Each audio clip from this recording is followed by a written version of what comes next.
What's up? Good day! And today, tuturuan ko kayo kung paano gawin yung napanood nyo kanina sa intro. Yung letters, tapos may video sa loob. But before that, okay? Bago yan. Zach King style. Right? Whoa! Kita nyo? Zach King. Hey!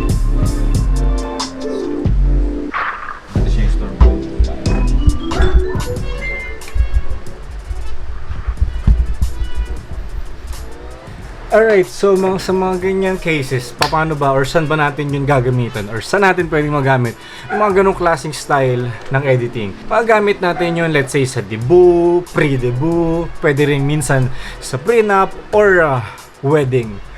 Kapag gusto nating lagyan ng mga stylized, ng mga, alam mo yun, para pagandahin palalo or lagyan ng style yung video natin, pwede natin siyang gawin. Kaya naman today, papakita ko sa inyo kung paano or gaano kasimple lang siyang gawin. So, how to do it? Basically, ganito lang gagawin natin.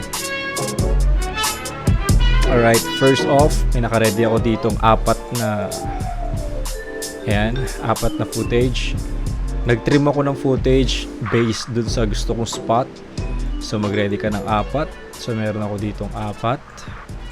Ito yung gusto kong gamiting video through that letters. Ayan. Alright.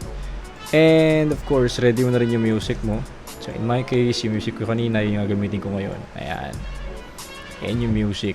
Pag nailapat mo na yung music, tsaka yung video na kinat mo, gagawin mo is i-highlights mo sila and nest.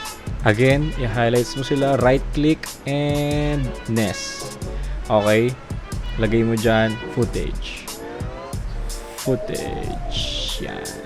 So yun na yun. So pag okay na to, gagawin mo lang is kukuha ka ng title, gawa ka ng title like graphics, new layer, new text. Yan. Then palitan mo lang ng pangalan mo, let's say D-Vlog. In my case, D-Vlog. Ayan, D-Vlog. Then ito ka dito sa essential graphics kasi medyo control mo siya dito. And pwesto mo lang siya na maayos kung saan mo siya ilalagay. Like that. Okay, pag nakapwesto na siya, palitan mo lang kung anong gusto mong font. Dr. Glench, yan ang ilalagay natin. Julitan lang natin ang konti. Yan. So, D-Vlog. Yan, nakalagay D-Vlog. Yan. So, lakyan mo lang. So pag may letter ka na, may footage, may letter, meron ka na ring music, ang gagawin mo lang is punta ka dito sa effects, type mo track mat.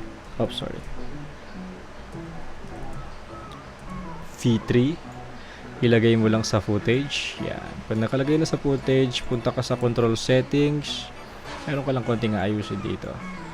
Pagdating mo sa control settings, ilagay mo lang to sa number, basically number 2 kung saan nakalagay yung footage mo, and that's it.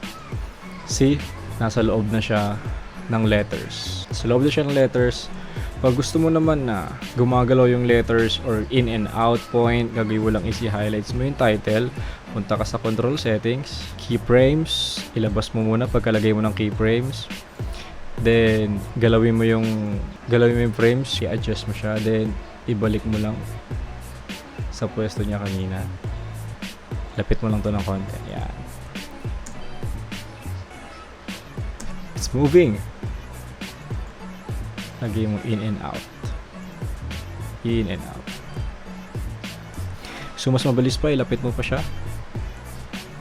Kung nabibitin ka pa doon, lapit mo pa. And pag nagawa mo na yan, you have something like this.